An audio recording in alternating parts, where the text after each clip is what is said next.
morning, everyone. Today I want to talk about a really interesting topic to me, hopefully to you, that's come up from our dynamic organization research and the job numbers this week. And it's essentially the topic of why do companies overhire? So I'm going to take a slightly economics and philosophical tone on this, but let's just start with the context. We had another jobs report of 353,000 or so jobs created. The unemployment rate in the United States is 3.7% again. And as you've seen from our research and the predictions report and other sources, we believe that this is a long-term secular change in the job market. I have research, and I can show it to you in a chart, that over the last 50 years, despite the ups and downs of the unemployment rate during recessions and booms, the long-term trend is down. The number of working people in the United States and other developed economies is going to flatten. It has flattened in Japan and Germany and the UK. It's going to flatten in the United States if we don't fix our immigration issues. And so the labor market is becoming more and more competitive, not all the time, not for every job, and it's obviously very localized, but generally speaking, we're going to be living through several decades of labor shortages. And we also have AI, of course, which is automating white-collar work and lots of automation of blue-collar work and technologies of many, many kinds, visual and otherwise.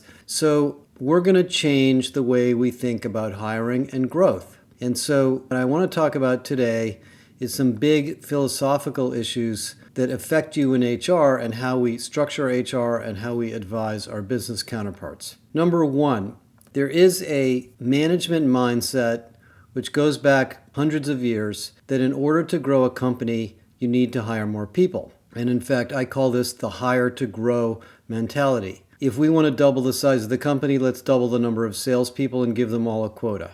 If we want to speed up the product, let's hire more engineers.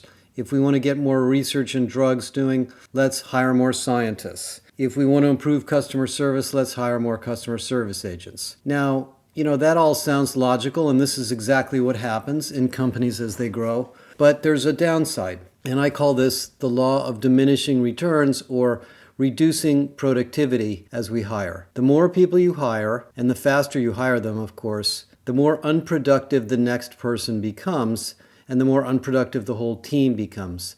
Unless you have the magic ability to split teams into small groups and onboard people very, very quickly, which is virtually impossible because it takes time for people to get to know your company and their jobs and the systems around them, the more you hire, the less efficient your company gets on a headcount basis. And you have to hire more managers. So if you hire 10 individual contributors or 5, you're probably going to hire 1 manager. The manager is probably going to think, oh, well, I'm the boss, so I don't want to do any work anymore. I'm just going to manage what everybody else does. And sure enough, the output per human being goes down. And you can see this in revenue per employee. I do a lot of looking at companies and comparing companies, and you can usually tell in a given industry which company is going through some form of stress, either internally or product-wise, because their revenue per employee is far below their competitors. If you look at revenue per employee in the tech industry, you can see a massive difference between Facebook, Google, Microsoft, and companies like Workday, SAP,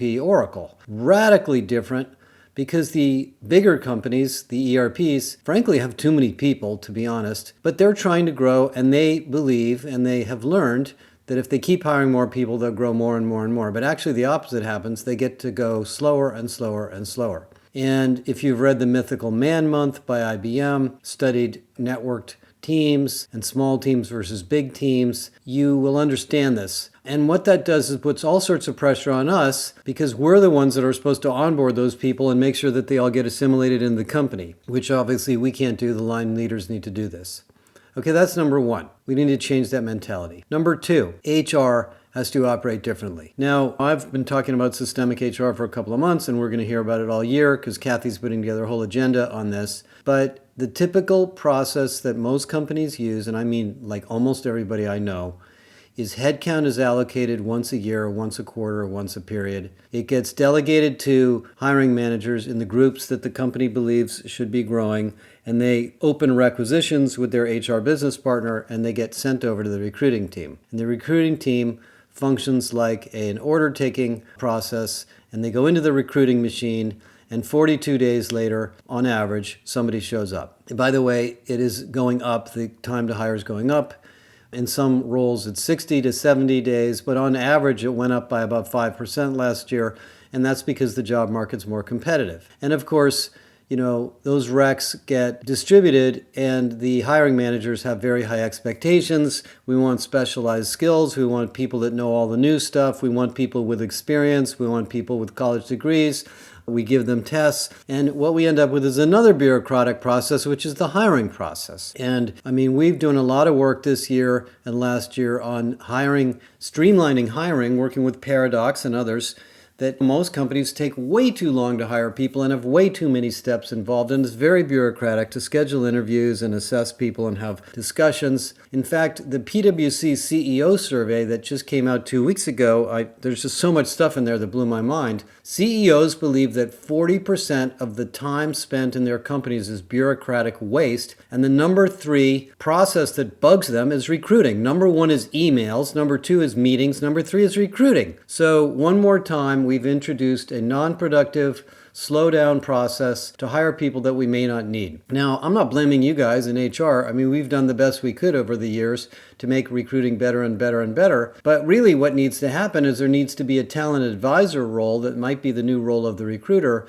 who talks to the hiring manager and has a serious conversation about who are you trying to hire, what skills do you need? What role is it? Is there an internal candidate? Maybe we should post this job internally for a couple of weeks or a month before we post it externally. Maybe you should redesign the group. Maybe we should train somebody who's already on the team to take on more responsibility. Maybe it's time to use AI or automation. Now, of course, the HR person isn't going to be able to push back on a senior leader and say that, but we've got to build a process that works like that. Otherwise, we're going to end up with this constant hiring, and then, of course, there's a layoff when things don't go exactly as planned. And by the way, this leads me to item 3, too many managers. So if I've worked for a lot of companies that have overhired, and sure enough, as soon as that happens, everybody wants to be a manager. Oh, we're hiring 5 more people. Can I be their boss? I'd like to be the leader of that group. And you have this semi-political process where people want to get promoted. We have lots of middle managers, and there's middle managers managing middle managers. And then every team that has a manager has to have a staff meeting, and there has to be staff meetings so that the teams can get to know what each other are doing. You know what I'm talking about. We built bureaucracy almost automatically when we hire lots of people. And honestly, you don't have to do that, because the way work actually gets done is small teams are more productive than large teams. You've seen the 2 pizza rule from Jeff Bezos and lots of research on this. Leaders need to be working leaders, not sitting behind a desk. And there's this thing that I call the power curve of performance. Now, I wrote a very interesting article that was very, very popular, and we put it into Galileo, and I'll link to it in this podcast, about the bell curve. We have this belief system in HR and in companies and business in general that that the organization works on a bell curve, and that there's some really high performers on the right and really low performers on the left. And if we keep whittling off the people on the left, and maybe lay off 10% of the people every year based on our wonderful performance management process, our curve will move to the right, which, is somewhat obsolete, but that's been the thinking for many, many decades on why we have forced ranking. And that's the reason we have performance ratings at all, by the way, is to figure out who the number 5s are so we can, sort of give them a plan. Well, if you really look at work output, and I have talked to a lot of people about this in different domains, what really happens is more of what is called a power curve, where some individuals are 10 to 20 to 50 times more productive than others. They're super duper good engineers, super good software engineers, great salespeople, brilliant marketing people, wonderful, excellent, magnificent writers, creative people. You know who these people are. They're around, and they're just made for the job. They somehow in their life found their calling, and they're doing things that they're exceptionally good at. And maybe they're very senior and they've just been around a long time, or maybe they just are given this gift that they can do certain things extremely well. Well, those people are really driving sometimes a significant amount of the output that happens in a business area. So when we clutter the business up with more and more people, we don't necessarily have the ability to find and hire and focus on the very high performers. And of course, when you give the recruiting department more and more people to hire, and you say to talent acquisition, you're falling behind, they speed up and the quality of candidates goes down. And managers have to be involved in that, and that has to be really done carefully. The fourth thing I want to talk about is internal mobility and growth mindset and learning culture. Now, it seems to me almost all the companies I've talked to in the last few months have decided that better internal mobility is a really important strategy. I don't need to explain why, but there's many reasons, and this is another real dimension to the dynamic organization research. It's good for many reasons. It's good to build general managers. It allows you to build deeper skills without having to hire. It increases the agility and the problem-solving nature of the company. It allows the company to adapt more quickly to change because people can move more easily.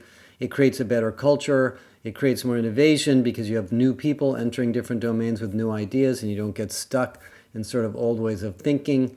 And it's really good for the employee engagement and retention because people love to work there because they can do a lot of things and there's more flexibility in their lives and their careers and their jobs and their day-to-day life. But it doesn't happen just because you say it's going to happen. There's a lot of cultural issues around it. You can go out and buy a talent marketplace and open up all sorts of opportunities internally, but if managers don't let people go, if people have all sorts of individual goals and their goals are tied to their pay and they don't want to miss out on their goals, if you have 72 levels in the job hierarchy and people won't take a new position unless they want to get promoted, if the managers are being highly paid on output and not on developing people, they'll hold people back. If there's a lot of diversity and inclusion problems where one business unit just doesn't like the other one and they don't trust each other because they came from a merger and they don't know each other, and if you don't have like career coaches and on-the-job training and mentoring and good sort of learning experiences inside the company, this stuff doesn't happen by itself. And I've talked to companies over the years that have very high internal hiring ratios. It's called an internal hiring ratio, what percentage of your hires are done internally. And there are companies that have almost zero. And many companies, most of them, have all sorts of silos between business units, geographies, product groups, and job functions for historic reasons, because the business unit leaders don't really understand the adjacencies of skills that people have, and so forth. That's got to get broken down. And that's not going to happen in 1 year, but I predict that over the next multiple years, companies are going to get better and better at this, which leads to the issue of leadership, and that's maybe the fifth topic. Leadership has to essentially not just say we want to be more. By the way, I mean, just an example of this, Facebook, Meta, whose stock went up by, 20% yesterday, laid off or reduced the expenses in the company by 25% over the last year. I don't know how many people that is or exactly what they did, but their stock is skyrocketing and their revenues went up maybe the highest that we've seen in maybe many quarters. So you don't need so many people to be a great company. You'll see these in the numbers if you study them. And I think a lot of the leadership issues is old-fashioned industrial style management and leadership thinking, where the bigger the organization, the more power I have, the more scale I have. I look better as a leader. We look better to our customers because we're really big. I mean, we're going to have to get past that. And I actually believe small companies are going to continue to outperform big companies, and the bigger companies get relative, and I'm talking about big relative to staff, not revenue, the slower they're going to operate. And, there's a few exceptions. Microsoft obviously has really turned itself around in terms of its speed, and you can delegate authority to smaller groups, and Amazon's actually very good at this too. But generally speaking, when I see these cycles of layoffs, and we're going through one now in the tech industry, it's because people overhired and they just weren't thinking about these things. Now, a couple of more sort of things to think about as we enter this new era of constrained labor and labor shortages and difficulty to hire and so forth. The other thing that I think goes on in HR that we're going to have to really spend some time on is pay. Last year, we did 2 very large studies on pay. We haven't spent enough time on that. I think we need to spend more time talking about it with you guys. One was on pay equity, and the other one was on general pay practices. And pay equity essentially means that if I'm making X amount of money and the person sitting next to me is making Y, I feel comfortable that I understand if I find out how much they're making, and they do tend to tell each other how much they're making. I understand why that is, and I feel that it's fair. In other words, it's based on merit, it's based on outcomes, it's based on results, it's not based on politics, it's not based on age, it's not based on tenure, it's not based on gender, it's not based on race, etc. And statistically, there are now lots of tools that will show you if pay variations existing today are not based on merit. Because what they'll do is they'll show you the statistical relationships between the different factors, and they will show to you through multi-correlated statistics that you have a problem, that some groups are overpaid based on non-performance metrics. Well, in a company where we have more internal mobility and more collaboration and more focus on productivity,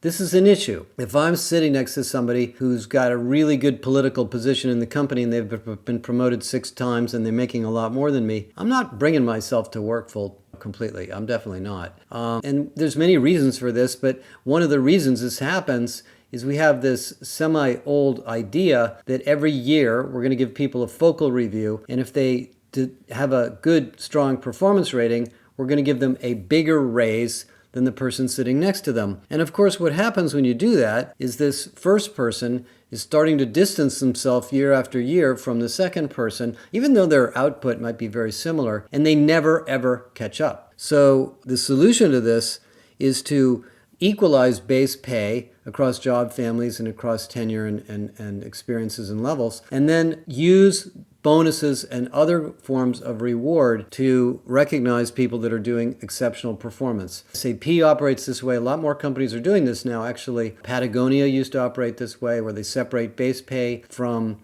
incentive pay. And this is important when you get into this issue of more internal mobility and asking people to do more new projects and more new work. So that's another one that comes up. I was at a large company last week down in LA, and they're really trying to break down silos between the different business units. It's an entertainment company, and they really have a really interesting idea on how to do it. But there's a lot of pay issues because the pay bands and pay levels in one job function or one business unit are different than others. And when people start moving around, it's going to get messed up. The companies that are the best at this are CPG companies. Some of the global manufacturing companies have solved this, etc. So that's another one. The last thing I'll talk about, because I don't want to go too long, is the tech. Now, we are really into AI over here because we're having such an amazing time with Galileo. I believe one of the ways to avoid overhiring is to invest in and experiment with technology and automation. Even things as simple as Microsoft Teams or Zoom have amazing impacts on productivity. For example, the number 2 issue in the CEO survey that wastes time is meetings. Nobody likes meetings where the first 10 minutes is people introducing themselves to each other and figure out whose microphone is turned on or turned off, right? There's 10 minutes a day for 10 people, times the number of meetings per day, times the number of meetings per week, etc. Nobody likes meetings where they come and that was a waste of their time. Nobody likes meetings that are too big where they can't make a comment unless it's a broadcast, etc. Well, we can record those meetings. You don't need to go. What about a policy that says if it's not a meeting you feel like you need to be at, just watch the recording and contact the person who led the meeting later? And if there's an agenda for the meeting, the agenda can be put into the tech and people can come to the meeting when the agenda item comes up. That's just a very simple technology. Second technologies is generative AI. You look at tools like Galileo and other tools that are coming out right now, we can ask questions and get answers and find data and get examples of problems that have been solved inside of the company using a generative AI tool platform like Galileo. and avoid making 15 phone calls, waiting for a meeting, having a governance review to figure out who's going to take responsibility for what, etc. I mean, a third area of productivity that really, really matters is ownership. Who's responsible for what? Somewhere in that CEO survey, in the top 10, was misalignment of ownership. People not being sure who's responsible for what part of what project, and therefore asking for a meeting to discuss who's going to do what. Now, I don't have anything against meetings. I think meetings are great, and I kind of wish we had more face-to-face meetings, and I think we're going back to that. But if you can't decide in advance who's responsible for what, and oftentimes that happens because managers are new to their roles, then we waste a lot of time on that. And then there's the issue of individuals learning, online learning, self-directed learning, learning in the flow of work, micro-learning, putting information online that other people know, taking subject matter experts and giving them the opportunity to share what they know in videos so people can find it and search for it. These are really important technologies that allow your company to operate with fewer and fewer people. So we're sitting on, this is 5 or 6 big things that facilitate improving the dynamism, the productivity, and the outcomes of your company. And I think you're going to see more and more companies announcing over the next year that their revenues are going up, their profits are improving, and the number of people in the company is shrinking and not growing or perhaps steady. The one example I'll just mention, and then I'll stop, is Netflix. We spent a lot of time with Netflix. Really amazing culture there, amazing group of people, and a bunch of them are going to be at the conference again this year. And if you look at the number of employees at Netflix, it's somewhere around 13,000, 12,000. Relative to its revenue, their revenue per employee is about 5 times higher than their competitors. Now, how do they do that? Well, they have a great business, they have a great product, they're very focused, they understand how to go after their market in a very unique way. But it's not by accident that they're not super big. They are very careful who they hire. They have a very strong meritocracy. They're extremely inclusive. They don't have a lot of hierarchy in the company, very little from what I can tell. And they embrace a lot of the ideas I talked about earlier. And so, it doesn't matter what industry you're in, these ideas are important. And over the next couple of years, and certainly this year, given where we are with the labor market, I think these are going to be essential ideas and management concepts for those of you in HR and for everybody who's a leader or a people leader or a manager in your own company. Thanks a lot for listening today. We'll continue on this topic, but over the next couple of weeks, I'm going to talk more about autonomous learning platforms and what's going on in L&D and some other things coming up soon. Bye for now.